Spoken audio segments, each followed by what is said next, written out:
కాదు చెప్పండి. క్రీస్తు కాబట్టి అందరూ ప్రేమతో చేస్తున్న మీటింగ్. చూడండి, దేవుడు వచ్చింది అందుకే లూకాసు మాకు మాట్లాడుతున్నాడు. ఇక దూతలు ఏమంటుందంటే, భయపడకుడి, 7 రక్షకులు నీకోసం ఉదయించినాడు కదా. 7 రక్షకులు నీకోసం ఉదయించినాడు. భయపడకుడి. ఎందుకు భయపడుతున్నారు? మానవుడిలో అనేకమైన భయాలు పైన లోపలికి వచ్చినాడు.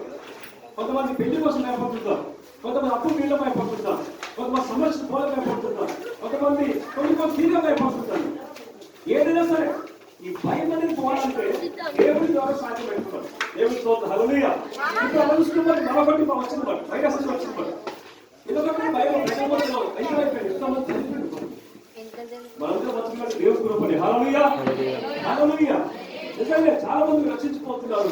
మనం ఉన్నట్టు దేవుడి కృపనే. దేవుడి కృప, దేవుడు మనం ప్రేమిస్తున్నాడు. లోపల నుంచి బయటకు వచ్చిన కూడా దేవుడు అందరికీ చెప్పండి ప్రేమిస్తున్నాడు. అందుకే భయపడకుడి కదా. దేనికైతే భయపడుతుందో భయపడకూడదు, ధైర్యం చేసుకోవాలి. యేసుక్రీస్తుతో వహించాలి. చూడండి, 2 పడవలు పోతున్నప్పుడు ఒక పడవ మొత్తానికి ఆ యొక్క రంధ్రం పడింది, మొత్తం మునిగిపోతున్నది.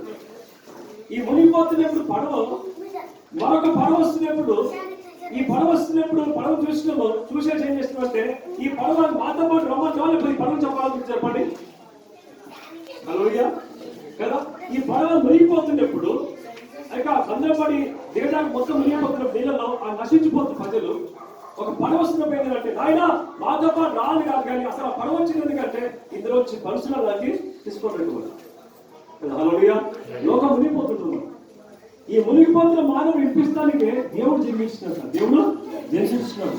దేవుడు స్తోత్రం. హల్లెలూయా హల్లెలూయా. ఒక వ్యక్తి నశించిపోతున్నాడు, జక్కయ్య అనే వ్యక్తి కదా. జక్కయ్య అనే వ్యక్తి నశించిపోతున్నాడు, తను తెలుసుకున్నాడు. యేసుక్రీస్తు ప్రభువారు జక్కయ్య తెలుసుకొని చేస్తున్నట్ట. యేసుక్రీస్తు ప్రభువారికి ముందుగా వేడి చెట్టు కూర్చున్నట్టే. ఒక చెట్టు మీద కూర్చున్నప్పుడు ఆ చెట్టు మీద కూర్చున్నటువంటి సమయంలోనే అదే బాధను చేస్తూ ప్రభు వస్తున్నాడు. వచ్చి హల్లెలూయా. అదే బాధను చేస్తూ ప్రభు వస్తున్నాడు. యేసు ప్రభు